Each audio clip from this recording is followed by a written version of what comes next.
So speaking of the holidays, 2 years ago on Thanksgiving Day, so Thanksgiving Day 2022, the leader of one of the world's highest profile car companies made a surprise Thanksgiving Day announcement.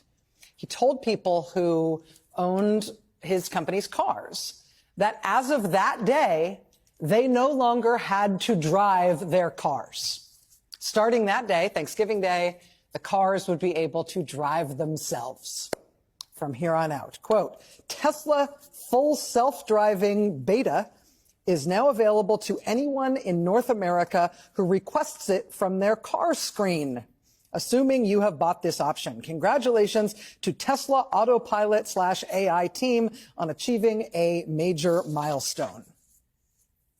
So this is 2 years ago, again, 2022, Thanksgiving Day. Not really any warning this was coming, just, hey, if you bought a Tesla when you had the option when you bought it to pay a little bit extra so it would be capable of driving itself someday, if that day ever came. Well, that day has come. Happy Thanksgiving. It was Thanksgiving Day. The company CEO put out that announcement. Within a few hours, it had led to some news.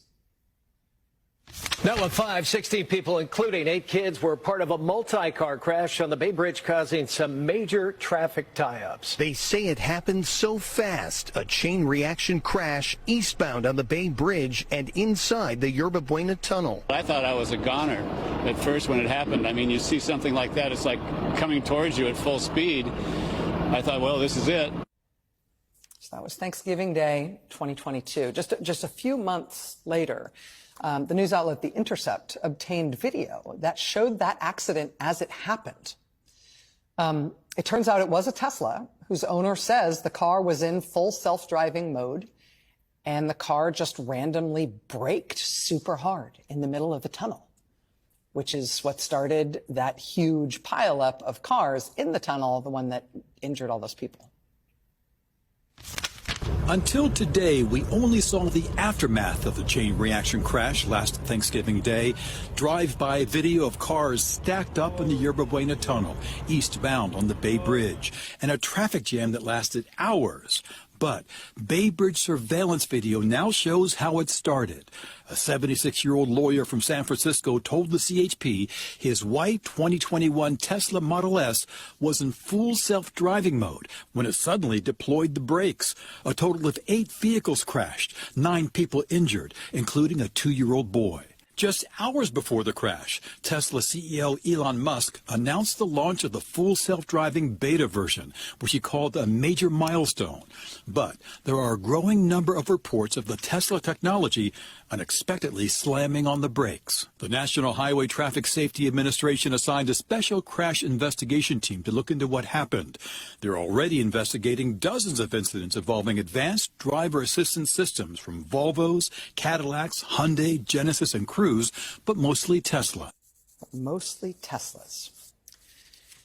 And, you know, car crashes happen.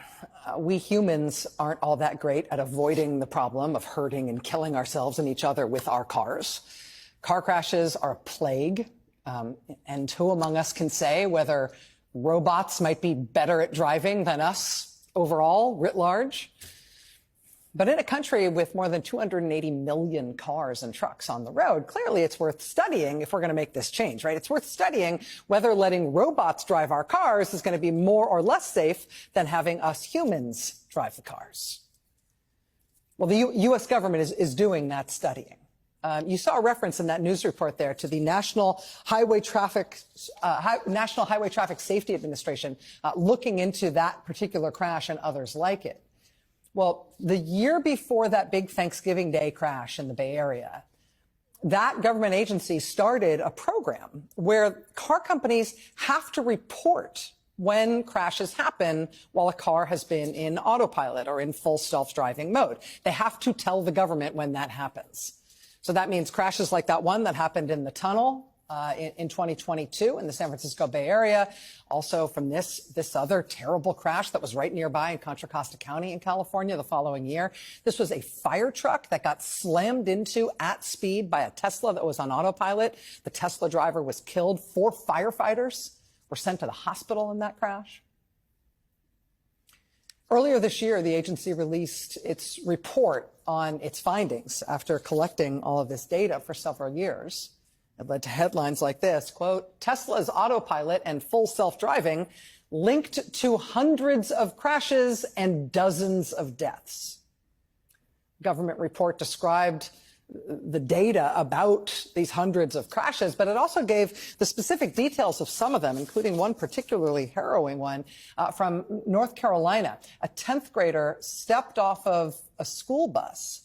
The school bus was doing everything right. It was pulled over. It had its lights flashing, had all the warning signals that a school bus activates when it's letting off students to let everybody know around there that they need to stop. School bus was doing everything right. The kid was doing everything right. But a 2022 Model Y Tesla on autopilot mode nevertheless whipped around the stopped school bus and slammed into this kid, this 10th grader, who had to be medevaced to the hospital with life-threatening injuries. By the time that government report was issued, not only had individual crashes like that received a lot of local attention in the areas where they happened, but the overall problem was starting to come into focus. Reuters, for example, had already reported that a criminal investigation into these matters was underway targeting Tesla. Tesla had already disclosed in an SEC filing that it had received federal subpoenas for information about its full self-driving mode and its autopilot mode. Then just a few weeks ago, the government announced the opening of a formal federal investigation of Tesla's full self-driving mode in more than 2 million Teslas, more than 2 million cars. And that's a big deal. But you might have noticed that I said that report happened a few weeks ago. To be specific, that happened, the announcement of that federal investigation, that big, potentially very consequential federal investigation, the announcement of that happened in mid-October. What's happened between mid-October and now? Since then, you might have seen that Tesla's CEO, Elon Musk, has basically had himself surgically attached to Donald Trump's body. I mean, seriously, are they stitched together? Can either one of them get dressed alone at this point? And of course, Donald Trump won the presidential election last month. And so what happens now to anybody who is unsettled by the idea of a robot-controlled car driving itself into a nearby fire engine full of firefighters? Or a robot-controlled car slamming on its brakes without warning in the middle of a crowded tunnel full of cars going 55 miles an hour while people are all driving to go see family on Thanksgiving Day? What happens to anybody who might have those kinds of concerns? Reuters headline, quote, exclusive. Trump team wants to scrap car crash reporting rule. The Trump transition has apparently surveyed the landscape of public policy in the United States of America and has decided, you know what really needs to go? What needs to go as a matter of priority is this thing that we've had for a few years now where car companies have to report it when their car is on autopilot and it crashes into something. That's the new priority, apparently. Quote, the Trump transition team wants the incoming administration to drop a car crash reporting requirement opposed by Elon Musk's Tesla, a move that could cripple the government's ability to investigate and regulate the safety of vehicles with automated driving systems. Musk, the world's richest person, spent more than $250 million helping Trump get elected president in November. Removing the crash disclosure provision would particularly benefit Tesla, which has reported most of the crashes, more than 1,500 of them, to federal safety regulators under this program. Tesla has been targeted in National Highway Traffic Safety Administration investigations, including 3 stemming from this specific data. Now, what is the purported justification for getting rid of this rule and getting rid of it now? I mean, they can't just say, well, you know, this guy paid for the presidential election. Therefore, he kind of bought himself a government, and so he gets what he wants, right? You can't really just say that. Hey, you kids getting off school buses, watch yourself. Unless and until you can start paying for your own president, you're fair game on the side of the road. I mean, you can't say it that way. So how do you? They have to say something that sounds better than that. Well, this is what they came up with. Quote, the recommendation to kill the crash reporting rule came from a transition team tasked with producing a 100-day strategy for automotive policy. The group called the measure a mandate for, quote, excessive data collection. Oh, excessive data collection. That's the problem that needs to be addressed here in this photo. Excessive data collection. We have way too much data. Our thumb drives are all full. If we keep collecting all this data about self-driving cars killing people, eventually our phones will slow down or something. Too much data, clogging everything up. Excessive data collection.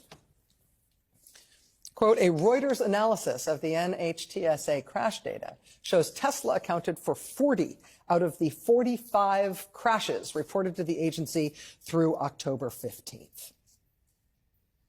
40 out of the 45 fatal incidents reported. That sounds bad if you're Tesla, right? If you're Tesla, better to not have people ever hear numbers like that. Therefore, don't collect the numbers anymore. Stop collecting all this excessive data. Problem solved. Problem solved for Tesla and for Elon Musk. Problem not solved for the Contra Costa County firefighters who were in that truck. Problem not solved for the 8 kids in the giant smash up in the Thanksgiving Day tunnel crash. Problem not solved for the 10th grader medevac to the hospital in North Carolina after stepping off the school bus that the Tesla slammed into, right? Problem not solved for them, but it is solved for the billionaire. I should note that this reporting from Reuters is based on a document that Reuters saw. We haven't seen the document ourselves. We have also reached out to Tesla and to the Trump transition for comment. So far, we have not heard back. I'll let you know.